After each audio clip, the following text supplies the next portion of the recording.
Kio presenta. Advertencia. Este podcast incluye alto contenido tecnológico y puede provocar curiosidad persistente, exceso de ideas y necesidad incontrolable de entender cómo funciona el mundo en la era digital. Dos tecnófagos, humanos probablemente, mastican por ti lo último en innovación y esas tendencias tecnológicas que todos repiten, pero pocos entienden. Bienvenidos a Tecnófagos, devoradores de tecnología. Un espacio para saborear y entender la tecnología. Bienvenidos a Tecnófagos, devoradores de tecnología. El día de hoy hablaremos del regreso de un gigante, porque Samsung va a producir chips en masa. Vamos a hablar de los chips de memoria y cómo esto está creando un cuello de botella. ¿Qué está pasando con la producción de chips? Vamos a hablar de el as bajo la manga, porque es el barro rojo, el plan de Estados Unidos de resucitar la industria de chips. Y vamos a hablar de la ambición hídrica, porque hay un río artificial de 145 kilómetros para vencer la sequía eterna. ¿De qué se trata? Pues de ahí está el futuro de la humanidad misma. Así que, ¿quieren saber de qué estamos hablando? Pues no se despeguen de este episodio de Tecnófagos, devoradores de tecnología, que inicia ahora. Para abrir la mente, la entrada de hoy. Muy bien, pues ya escucharon el menú. Está muy interesante, hasta algo misterioso.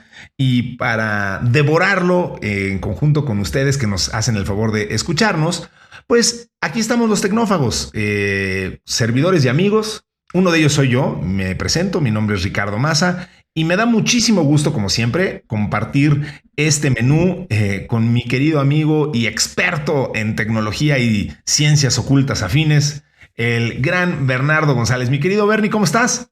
Muy bien, muy contento aquí acostumbrándonos a este nuevo formato bisemanal. Esperamos que a la gente le guste mucho. Y pues si no dispones de otra cosa, vayamos a estos platillos que acabas de describir que están muy interesantes. Bueno, pues Bernie, platiquemos de el gran tema de la producción de chips de memoria. Uno de los grandes temas que preocupan a la economía mundial. Porque, pues vaya que se ha hecho ahí un cuello de botella. Es muy interesante que los grandes productores de chips, ahorita vamos a hablar de Samsung, de chips de memoria en particular. Ahorita vamos a hablar de Samsung. Pues digo, al final ellos pues tienen un negocio, son una empresa y le deben emprendimiento a sus accionistas. En fin, están en el negocio de hacer dinero, como dirían por ahí en Wall Street. Pero pues entonces como tal se voltearon a decirle al mundo: oye, pues aquí tengo a un cliente que se llama Nvidia, que me compra mis chips a top dólar y pues entonces yo me voy a enfocar en venderle aquí al señor y a la industria de la IA. Entonces pues mala tarde para tu celular y para tu lavadora y para cualquier otra cosa que use chips de memoria. Entonces esto ha provocado un encarecimiento y un letargo en el mercado muy preocupante. Entonces todo lo que hacen estas grandes empresas, Micron, Samsung, pues muy poquitas pues que fabrican chips de memoria, nos preocupa a todo el mundo porque son de esas empresas que no se pueden resbalar con una cáscara de plátano porque se detiene la producción del mundo. Entonces, Samsung anunció que comenzó la producción en masa de un chip de memoria de última generación, pero ¿qué crees? Pues es para impulsar la IA, o sea, me vale gorro. Y pues este frenesí mundial por construir centros de datos de inteligencia artificial, pues ha disparado los pedidos de microchips de memoria avanzada y entonces Samsung inició la producción en masa del chip HBM4, que es el líder en la industria, y ya envió productos a sus clientes. Y bueno, pues son chips de gran ancho de banda, que son un componente clave para los centros de datos de inteligencia artificial. Se espera que, como decía yo, Nvidia sea uno de sus principales clientes y es la primera de las 3 empresas que dominan la producción de chips de memoria. Las otras son la surcoreana SK Hynix y la estadounidense Micron, en empezar a fabricar en grandes cantidades estas memorias fundamentales para la inteligencia artificial. Entonces, bueno, pues este logro supone una primicia en el sector, nos asegura una posición de liderazgo temprana en el mercado del HBM4, afirmó Samsung. Las ventas mundiales de estos chips van a la alza. La empresa de investigación TrendForce, que tiene sede en Taiwán, prevé que los ingresos de la industria de los microchips de memoria alcancen un máximo mundial de más de 840,000 millones de dólares en 2027, Bernie. O sea, estamos hablando de una de las industrias más importantes, más fructíferas, quizá de la historia de la humanidad, así lo dejo.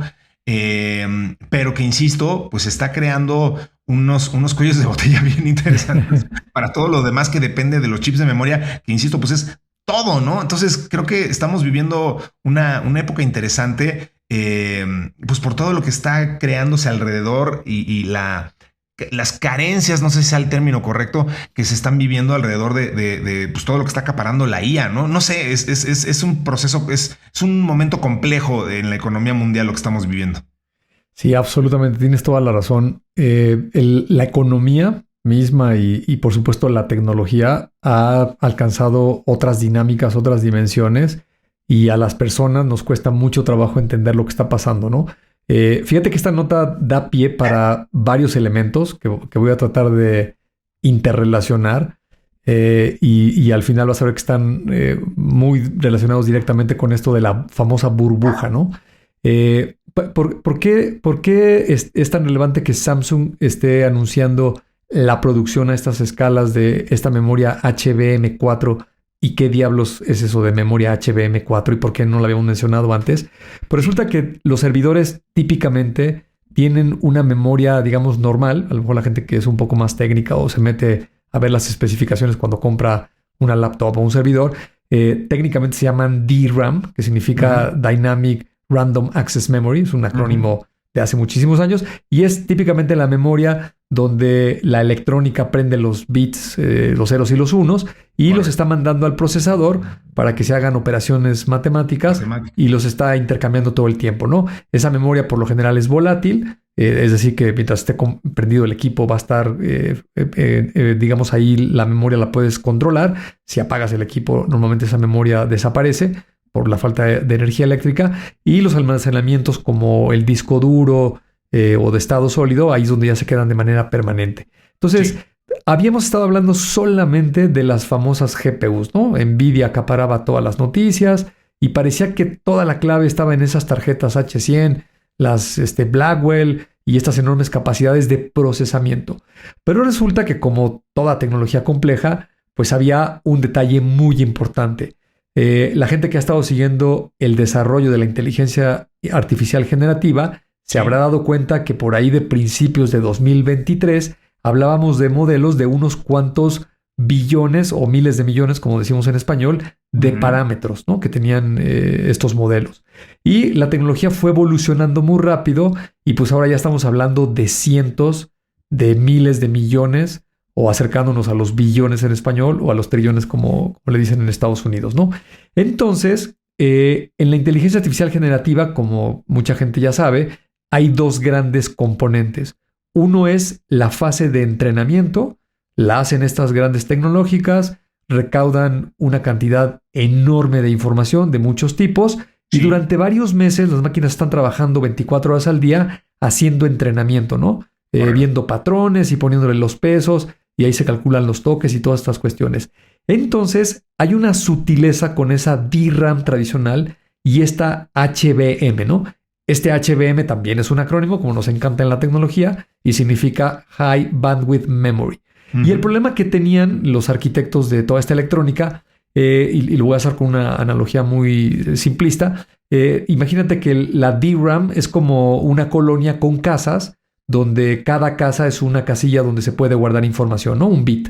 Y entonces, pues tienes la memoria plana en una extensión, en un cuadrado, y es una malla, una matriz donde tú puedes guardar esta información. Entonces, la memoria tiene una limitante de velocidad para estar intercambiando información con el procesador, con la GPU. Y esa velocidad, las más rápidas y las más recientes, oscilan entre los 50 gigabits por segundo, que es una bestialidad, pero la inteligencia artificial requería velocidades de 1000 gigabits por segundo para estar entregando la información al ritmo que está procesando la GPU, ¿no? Sí. Entonces, ¿qué se les ocurrió a estos diseñadores de electrónica? En vez de que sea un plano, hicieron algo que apilaron en diferentes capas. Y entonces, imagínate que en vez de casas en una colonia, tienes ahora edificios. Y entonces los edificios son mucho más rápidos para estar accediendo a la información.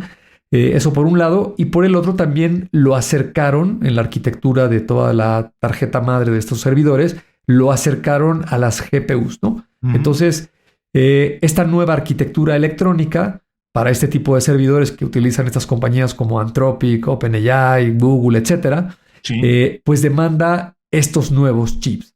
Y Samsung históricamente ha sido uno de los fabricantes pues más efectivos, más sofisticados, así como ASML hace las máquinas de litografía, pues también Samsung se especializa en sus chips.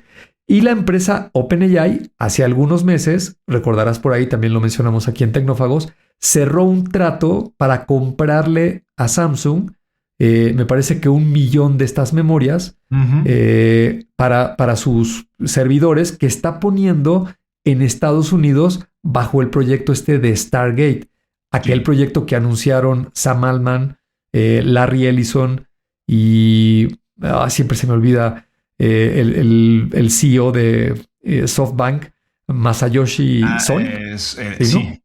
Masayoshi Son, si no me equivoco. Estos 3 señores, cuando tenía 2 días de haber tomado posesión Donald Trump en este periodo, anunciaron la construcción de estos megacentros de datos en Estados Unidos, proyecto Stargate. El que está en Texas, en Abilene, está muy avanzado. Me parece que ya están por echar a andar una primera parte. Y entonces... y es del tamaño de Central Park, o de todo Manhattan. Es una locura las dimensiones. Ese era el de Meta, ese que lo tienen en Luisiana. Pero todos estos son por el estilo. Ahora ya escuchas a AWS sus anuncios de los centros que va a construir y son una bestialidad. Lo baja de los 300 gigawatts es una monstruosidad. Ajá. Ya en esta época todo el mundo habla de trillones de dólares y de trillones de parámetros. Sí, exactamente. Ya estamos cualquier relevancia. Ajá. Exacto, ya estamos en otras dimensiones. Entonces, meter esos servidores con esas GPUs, pues se estima que, por ejemplo, en ese centro de datos de Abilene, de Texas, van a tener alrededor de 1 millón de tarjetas. Correcto. Yo especulo que seguramente van a ser estas nueva generación, las GB200, las Blackwell de NVIDIA, y requieren este componente de memoria, ¿no? La inversión ronda los 72 mil millones de dólares, la compra nada más de esa memoria, también para que veas la escala que tienen estas cosas. Y bueno, cuando te estás leyendo estas noticias y en tu cabeza tratas de conectar las piezas, pues no sé, es muy difícil de creer que no estás ante un cambio muy radical en la economía, un crecimiento muy acelerado, porque se está construyendo la infraestructura. Imagínate que estamos viviendo en 1800 no sé qué, o a finales de 1700, y te estás enterando que en algún pueblo están ahí unos obreros con unas barras de acero y unos polines de madera, armando unas cosas muy raras que dices, oye, ¿y eso para qué es, no? Si aquí andamos todos en carretas y en caballos, ¿no? Exacto. Y pues nada menos y nada más que están construyendo los ferrocarriles, ¿no? Y luego ponen postes y no entiendes para qué son los postes y luego te vas a enterar que es el telégrafo y atrás del telégrafo viene el teléfono y bla, bla, bla. Aquí me parece que en esta época que estamos viviendo está sucediendo algo muy, muy similar. Se está construyendo toda una infraestructura que nos va a llevar a vivir de una manera muy distinta, ¿no? Es muy buena analogía porque... y me encanta porque no solo le das al clavo con lo que se está construyendo, sino lo que va a pasar alrededor de, ¿no? Hoy que tanto se habla de la burbuja y que cuando truena la burbuja y bla, bla, bla, bla, bla, bla. Yo creo, y bueno, lo hemos platicado y sé que en alguna medida vas a estar de acuerdo, si existe esa burbuja y truena, que ya es un if, alrededor de esa burbuja, pues, va a pasar exactamente lo que acabas de decir. O sea, no se trata nada más de la infraestructura, se está poniendo la infraestructura y alrededor de esa misma van a crecer y formarse muchísimas industrias que van a permanecer. O sea, a lo mejor la industria del ferrocarril, siguiendo tu analogía, pudiera quebrar en algún momento, que se ve difícil, pero supongamos por conceder. Alrededor de ella se van a crear un montón de negocios y se van a conectar cosas que antes no se podían conectar. El otro día alguien hacía una alusión que es muy interesante. Decía, bueno, a ver, la industria del ferrocarril en Estados Unidos, por ejemplo, trajo al mundo cosas que en un principio nadie se hubiera imaginado, incluyendo la necesidad de que toda la Unión Americana sincronizara sus relojes. Antes a nadie le importaba qué hora era en Luisiana, ¿no? O sea, bueno, pues si están un poquito más adelante o atrás, demonios. Pero de pronto ya se empezó a volver muy importante porque pues a qué hora llega el tren, pues digo, si el tren salió de Knoxville y llega para acá, pues qué hora va a ser aquí y qué hora es allá, pues sí tenía una relevancia. Entonces teníamos que estar de acuerdo en qué hora era en toda la nación y es cuando se empezaron a crear y a delimitar los usos horarios en la nación americana, en todo Estados Unidos. Ese tipo de cosas que a lo mejor puede parecer trivial, pero es el tipo de cosas y de industrias y gente que trabaja alrededor de esas industrias que vamos a empezar a ver que se suman a esa infraestructura. Entonces me pareció fascinante la analogía por esto mismo y creo que sí, eso es lo que vamos a ver que se construye alrededor de. Entonces, pues bueno, pues muy interesante lo que está pasando en esto y el mundo de los chips. Pues digo, todo el tiempo estamos escuchando ya hablar de chips, a veces de chips de memoria, a veces de otro tipo, pero la realidad es que sí vamos a necesitar mucha capacidad de memoria y cada vez más y más demanda.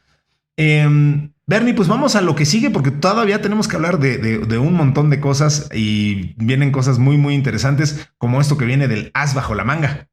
Exacto. Ahorita vamos a ver cómo se relaciona muchísimo con esta primera nota.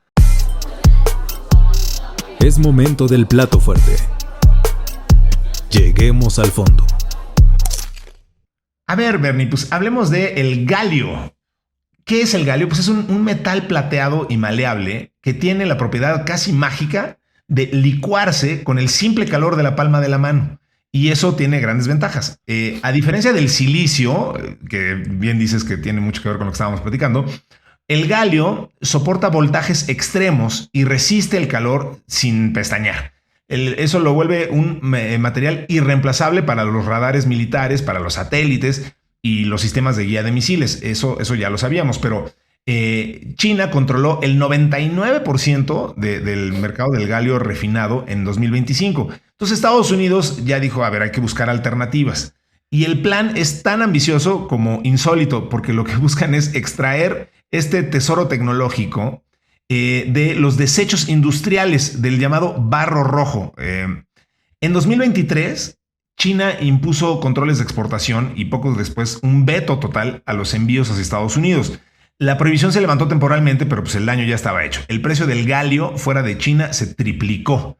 Para romper este cerco, Washington pues ya dejó de mirar las minas convencionales para poner el foco en las chimeneas de las refinerías.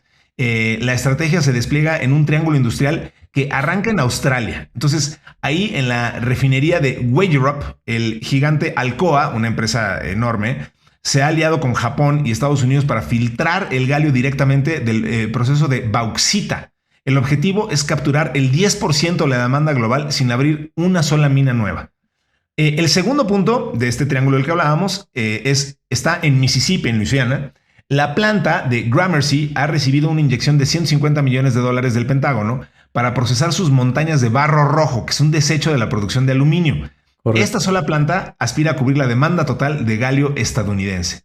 Y bueno, pues se cierra el triángulo en Tennessee, donde una empresa surcoreana que se llama Korea Zinc lidera una inversión multimillonaria para rescatar el metal estratégico de los residuos del refinado del zinc.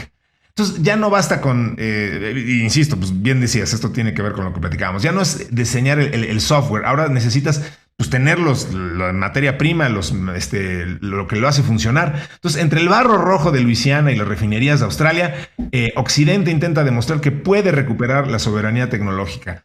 La gran batalla por el galio, y fíjate, ahí perdimos una gran oportunidad, le debimos haber puesto esta nota, la batalla de los galios. En última instancia, es un pulso de resistencia para ver quién sostiene el suministro de los chips que moverán el mundo del mañana. Qué interesante, y pues cómo seguimos descubriendo nuevos materiales, nuevas formas, pero pues para incrementar y fomentar nuevas tecnologías, y encontrándolas donde no podíamos haber, eso no se nos había ocurrido buscar antes. Como dije en el episodio pasado, hay que estudiar física y química, ¿no? Fíjate, esta nota empiezas a hablar de un elemento, sí, un metal que se llama galio, Sí. de la tabla periódica y te lleva a un tema geopolítico, ¿no? ¿Qué país tiene este elemento y lo utiliza estratégicamente? En este caso estamos hablando de Estados Unidos y de China para desarrollar tecnología en un ámbito muy particular, ¿no? Entonces, siempre la tecnología es así, ¿no? Sus orígenes parten de principios básicos. Los procesadores, la memoria, el storage, todos estos elementos de electrónica que hoy usamos tan comúnmente en toda la sociedad, pues son principalmente generados de silicio, ¿no? Que es una arena. Por ahí hay un video, creo que tú lo compartiste en un grupo de WhatsApp, de que alguien muy didácticamente explica cómo tomas arena, literalmente polvo, y por una serie de procesos químicos llegas hasta fabricar una oblea, y en esa oblea se pueden imprimir estos switches, estas compuertas, con lo cual se puede representar información, y hoy la economía del planeta se rige bajo esta representación en múltiples formas, ¿no? Del planeta. Entonces, sí. En este caso, la nota tiene muchas otras aristas, ¿no? La fabricación de aluminio genera un desecho tóxico y problemático, que es este barro rojo, que es rico en este elemento que se llama galio. Y resulta que ese galio tiene unas propiedades, es un semiconductor, pero soporta altos voltajes, resistente a altas temperaturas, puede disipar el calor, en fin, se puede utilizar en cierta electrónica muy extrema, como las que describiste, radares militares, satélites que están expuestos en el espacio a la radiación solar, todas estas cuestiones. Y pues vamos a seguir viendo cómo los países que tienen esos elementos, las tierras raras, ¿te acuerdas? Toda esta batalla que ha habido, las minas de litio, ¿no? ¿Quiénes son los países que más tienen? Si no recuerdo mal, por ahí Chile es uno de los que encabeza la lista. México también tiene reservas interesantes de esos elementos. Y pues en una de estas también podríamos ser un país que compita con estos elementos, ¿no? Correcto. Entonces, este famoso elemento del galio, se generan compuestos como nitruro de galio y arseniuro de galio, que son los que se llevan a esta electrónica sofisticada. Y también, como comenté en la nota anterior, pues todo esto que estamos viendo por el otro lado que sucede con la industria aeroespacial, las constelaciones de satélites, esta idea de potencialmente poder poner centros de datos en una órbita terrestre o alguna órbita en la Luna, poder tener almacenamiento de datos de una manera mucho más económica, y que eventualmente en las siguientes décadas se comenzará a construir de alguna u otra manera algo de infraestructura en órbita. Pues imagínate, con la combinación de toda esta tecnología, la inteligencia artificial, robots de todo tipo, híjole, yo no me puedo imaginar vivir como si estuvieras en un libro de estos de ciencia ficción, el que gustes, ¿no? De Cyberpunk, de Neuromancer, de todos estos autores que han hecho historias fantásticas. Isaac Asimov o alguna cosa. Bueno, no se diga Isaac Asimov, Blade Runner, ¿no? No recuerdo quién escribió, pero la película es fantástica y hay muchísimas. Y cada vez se ve más cerca, ¿no? Cada vez se ve más real. Sí, es espectacular, es interesantísimo. Y además, a ver, recordemos que el propio Silicon Valley, el tan ultra mencionado Silicon Valley, el Valle del Silicio, pues bueno, se llama así porque el silicio pues fue un material al que le descubrimos estas propiedades de ser un semiconductor hace ya muchísimo, ¿no? O sea, digo, estamos hablando pues de los años 40, 50, ¿no? Y esto me lleva a que pues evidentemente hemos tenido que ir experimentando y hoy en día que se oye hablar de chips y una carrera armamentista por lograr chips de tamaños ridículos de 1.5 nanómetros y cosas que ya rompen las reglas de la física convencional y entran en el terreno de lo cuántico, y nos lleva a tener que buscar otros materiales, otras formas de hacer las cosas, otras formas de entender la naturaleza, y por fuerza pues experimentar con otro tipo de formas, de materiales, insisto, que es bien interesante, pues llevar exponencialmente el conocimiento humano. Entonces, mi punto es, creo que sí es con la enorme cantidad de cosas que están sucediendo, pues vamos a seguir viendo este tipo de búsquedas, de descubrimientos, de materiales, de cosas que nos hacen plantearnos las cosas de forma diferente, y pues vamos a seguir descubriendo nuevas formas y técnicas, ¿no? No creo que debamos de seguir buscando cómo seguir haciendo chips de silicio cada vez más pequeños. Ya hemos hablado mucho de la computación cuántica, ya hemos hablado y esto es un poco eso, ¿no? Decir, bueno, a ver, pues el galio tiene algunas propiedades diferentes, vamos a experimentar con él, vamos a O sea, ya se acabaron los paradigmas, es un poco lo que estoy tratando de decir.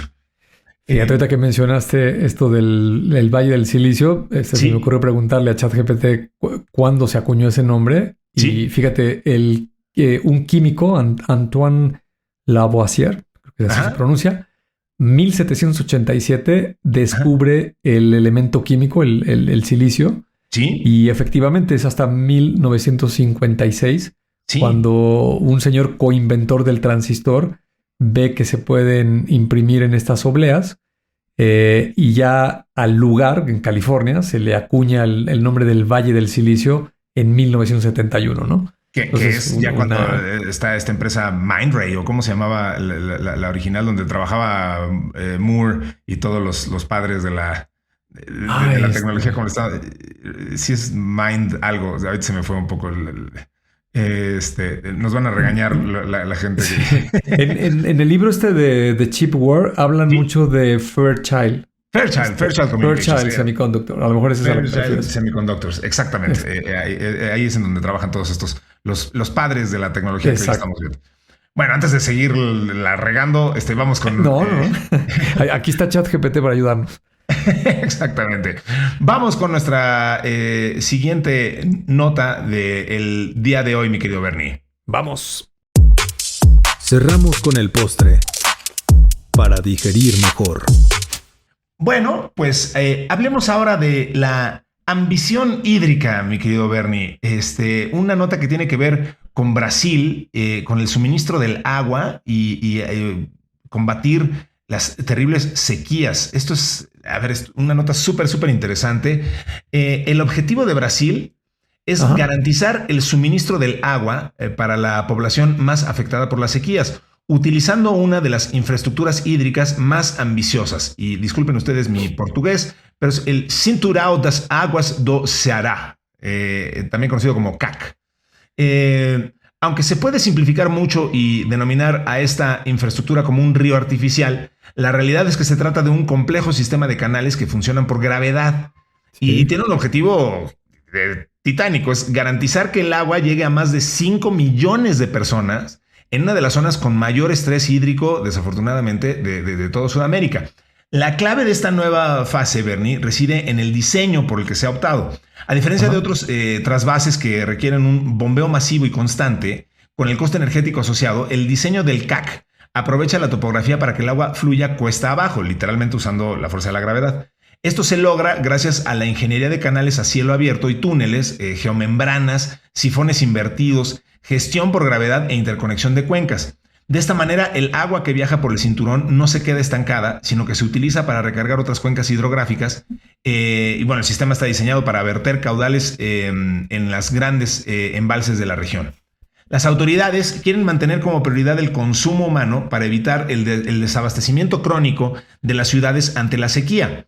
A partir de aquí se dará pie a la industria y a la agricultura de regadío, que son motores económicos. Entonces, pues así, mientras el mundo debate sobre la gestión del agua en el siglo XXI, Brasil está a punto de girar la llave de paso de una de las mayores tuberías a cielo abierto del continente. Espectacular lo que tiene que ver esto como obra de ingeniería. Me hizo pensar en toda proporción guardada y a ver, insisto, esto es una maravilla de la ingeniería. Pero insisto que me remitió a cosas muy antiguas, como los acueductos antiguos que tenían las ciudades romanas, del Imperio Romano antiguo me refiero, que también para su momento eran una maravilla de ingeniería, utilizando justo la gravedad y cómo venía bajando el agua y se las ingeniaban para dar abasto a poblaciones gigantescas. pues creo que de alguna manera el principio es el mismo, echando mano de la tecnología sin duda hoy en día, pero bueno, o sea, insisto, atacando un problema que siempre nos ha aquejado como humanidad, que es, pues, las grandes poblaciones humanas se originaron a orillas de las grandes cuerpos de agua por necesidad, pero cuando se fueron extendiendo, pues había que llevar el agua a esos grupos humanos, y pues los que se vieron hábiles crearon estas estructuras hidráulicas, hídricas y etcétera. Y pues ahora en este lugar de Brasil, pues empiezan a echar mano de la tecnología para lograrlo, en este caso en un heredero de esos acueductos maravillosos, logrando algo muy, muy, muy impresionante a nivel proyecto de ingeniería y pues bastante inspirador. Sí, me hiciste recordar, una vez fui de vacaciones a esta ciudad italiana que se llama Pompey o Pompeya, que el volcán que hizo erupción y los sepultó con cenizas. Sí, sí. Y lo maravilloso de ese lugar es que está casi intacto de cómo estaba, si no mal recuerdo, es como el año 1100. Correcto. Cuando sucede la erupción del volcán. Ajá, el Vesubio precisamente. Parece que el viento les aventó piedras volcánicas y sobre todo ceniza. Y la ciudad, pues estaban hechas las casas de piedra, las calles y todo. Sí, sí. Y resistió toda esa parte y los techos eran de paja y madera. Sí. Todos los techos desaparecieron, pero la ciudad quedó sepultada en cenizas. Pero en el recorrido que te dan, que es muy bonito, hay unos baños, porque era un puerto, ¿no? Entonces llegaban los marineros con los barcos de carga. Sí. Y una de las cosas que buscaban era un baño, ¿no? Para asearse. Claro. Y tenían una especie de vapor o sauna. Y es muy simpático porque el lugar, que está hecho de piedra, tiene un piso falso, como un data center, ¿no? Y justo tiene unos canales donde calentaban agua y por un canal le metían el agua caliente para que saliera el vapor. Y por el otro lado sacaban el agua fría y la volvían a calentar. Y pues estás hablando del año 1100. Los acueductos romanos pues seguramente son mucho más antiguos. O alguien que haya visitado uno de estos castillos europeos que te enseñan las fuentes y te dicen, oye, pues mira, en 1600, 1400 esta bonita fuente. Y luego te quedas pensando, ¿no? Oye, ¿y cómo diablos funcionaba la fuente si no había electricidad, ¿no? Y resulta que tenían todos estos canales que venían de un lugar alto donde estaban, ya sea que llevaran agua o había un lago o un río o de plano la bombeaban con un molino de viento o alguna otra cosa, pero la ingeniería civil de estos canales, como la nota de Brasil, pues es sorprendente, ¿no? Es muy importante. Oye, las bases, ¿no? Están. Estos que estaban en el baño de vapor, pues con los que les tocó la erupción del volcán, pues sí se salieron con la suya, ¿no? Digo, perdón por el humor negro, pero... Sí. No, es un lugar espectacular. Si no han ido y les gustan los viajes, no te lo puedes perder. Hay hasta frescos de pinturas que están intactos, ¿no? Sí. Recuerdo que hay una cocina que parece un fast food de estos modernos, ¿no? Están así las planchas de piedra y tienen los agujeros redondos donde la gente llevaba sus ollas de comida y ahí las calentaban y me imagino que le vendían comida a los transeúntes, un paso de cebras, ¿no? Es esto que hay en las calles actualmente. Correcto. Que son las rayas blancas para los peatones. Sí. Está perfectamente trazado el paso de cebras de las carretas y los caballos para los peatones, pero con piedras, ¿no? Entonces, sí. Las bases a veces vienen de muchísimo más atrás de lo que nos imaginamos nosotros, ¿no? Pero bueno, volviendo a este tema del agua, es un tema muy relevante. No solamente Brasil, muchas ciudades alrededor del mundo han estado padeciendo de la falta de agua. Ya hemos hablado tú y yo muchas veces aquí en Tecnófagos que la causa principal pues es la infraestructura, las famosas fugas de agua, donde se pierde, recuerdo el caso de la Ciudad de México, 30-40% del agua ahí se escapa. Y es terrible, sobre todo ahora combinado con el efecto del calentamiento global. De repente hay zonas donde hay mucha sequía y luego uno pensaría que pues sí, por allá en África o quién sabe en dónde se la están pasando mal, pero no. Hay ciudades como Cataluña, la Ciudad de México, Argentina, o sea, muchas ciudades muy grandes, muy relevantes, muy importantes. De repente en ciertas zonas tienen estos problemas y pues es una gran ventaja toda esta tecnología, ¿no? También con la nota leí que así como hay bonos verdes para las empresas, estos programas relacionados con el famoso ESG, que tienes que ocuparte de no solamente de la gobernanza de la infraestructura, sino del impacto social y de la propia ecología, pues también ya empieza a haber bonos azules para las empresas o la sociedad en general, los gobiernos que estén protegiendo y cuidando el agua, sobre todo el agua potable, pues para llevarla a todas estas ciudades, ¿no? Y termino mi comentario con un dato que se me va a quedar marcado de por vida, que ya lo he mencionado muchas veces. Para fabricar una camiseta, un famoso t-shirt, se utilizan 2.700 litros de agua, lo cual me parece una barbaridad. Son de esas cosas que le deberían de enseñar a los niños todo el tiempo, porque digo, una de las cosas que menos necesitamos en esta época creo que es estar cambiando la ropa tan seguido como a veces lo hacemos de manera indiscriminada, ¿no? Hoy en día que está sobre la palestra si las redes sociales causan adicción, Mark Zuckerberg testifica frente al Congreso, o sea, como que estamos en un momento donde la tecnología se le está escudriñando con un microscopio que antes no se le hacía, al menos no tan forma tan escrupulosa, tan certera. Creo que vale mucho la pena siempre tener esto en mente, ¿no? O sea, el impacto que tienen las redes sociales, el impacto que tiene la tecnología, quise decir. Pienso, digo, es una bobada, pero vaya, cuando estás scrolleando en redes sociales, ahora se ha puesto de moda, cuando ves un dibujito hecho en AI o un chiste o alguna cosa, sobre todo cuando el chiste es malo, se ha vuelto recurrente que alguien ponga este AI calentó 1,000 litros o malgastó 1,000 litros de agua para que hicieras esta babosada. Y el comentario me parece interesante y divertido. O sea, divertido en el sentido de, wow, claro, pues es que digo, ya sé que es un chiste, pero tiene razón. O sea, a ver, sí tenemos que ser conscientes que cada token que utilizamos de inferencia en un AI sí tiene un impacto social, sí tiene un impacto ecológico, sí es parte de una cadena.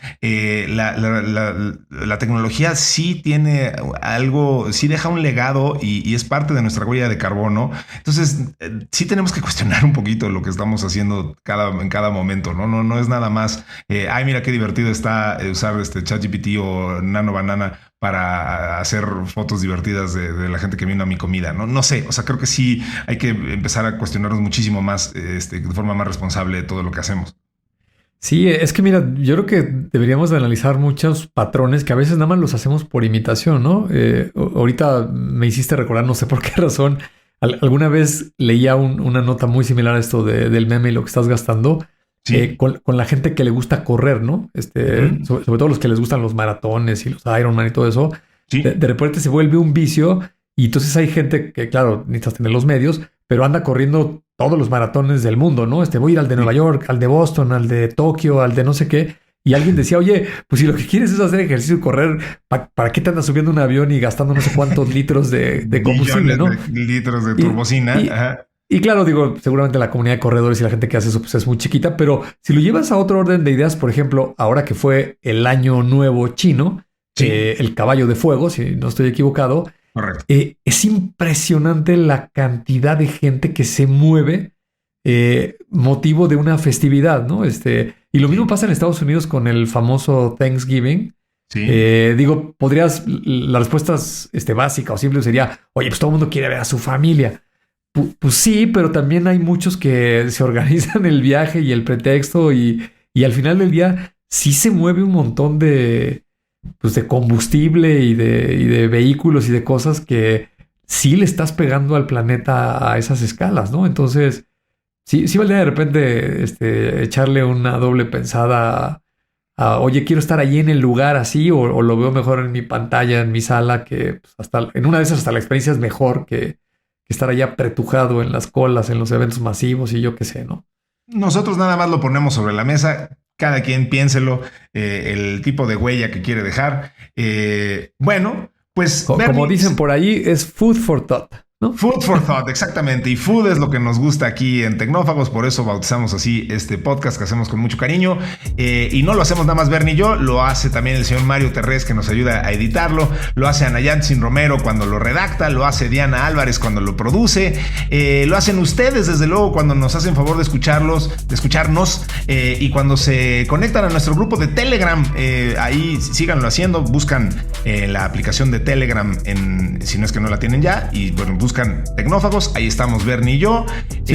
Y cuando nos rankean en Spotify, si es que ahí nos están escuchando o viendo, pues activen las notificaciones para no perderse ningún episodio. Cuando nos ven en YouTube también, muchísimas gracias a todos los que lo hacen. Y pues mándenos también sus temas de interés. Si lo quieren hacer y son muy vintage, pues háganlo por email y escríbanos a tecnófagos@kio.tech. Y Bernie, pues es todo lo que tenemos para esta semana, si no me equivoco, a menos que quieras agregar algo más. Una cosita rapidísima. Hoy en la mañana me encontré una herramienta que ya la había lanzado Google, que se llama Lyria 3. ¿Sí? Se escribe Lyr y latina A 3, como una lira. Sí. Y te genera música con todo y la letra, con el cantante, el género que quieras, el estilo que se te ocurra. Te hace un segmento de 30 segundos. Estuve jugando con ella, generé algunos ahí para Kio. Luego Victoria generó ahí uno para Tecnófago, súper simpático. Entonces, si la quieren probar, Google Lyria, otra herramienta de inteligencia artificial, en este caso para generar canciones. Compitiendo con Suno, digamos, y con este tipo de... Sí, pero pues como pasa en toda esta carrera de estas herramientas, los prompts que yo hice, digo, obviamente toma en cuenta que yo soy un neófito de la música y menos de hacer canciones y no se diga letra. Y entonces con un prompt de 2 líneas te hace algo a mi humilde gusto musical de muy buena calidad. Ahí tú juzgarás, tú que eres, tú sí eres melómano de corazón, no? y le sabes más a la música, mucho más que yo. Pruébalo y ahí nos dirás qué tal. En este mismo momento. Pues muchísimas gracias a todos por escucharnos. Esto fue Tecnófagos, devoradores de tecnología, y nos escucharemos y nos veremos la siguiente semana. Hasta entonces. Los efectos de este episodio pueden incluir más curiosidad, más ideas y una ligera dificultad para volver a ver la tecnología como antes. Esto fue Tecnófagos, devoradores de tecnología. Hasta el siguiente episodio.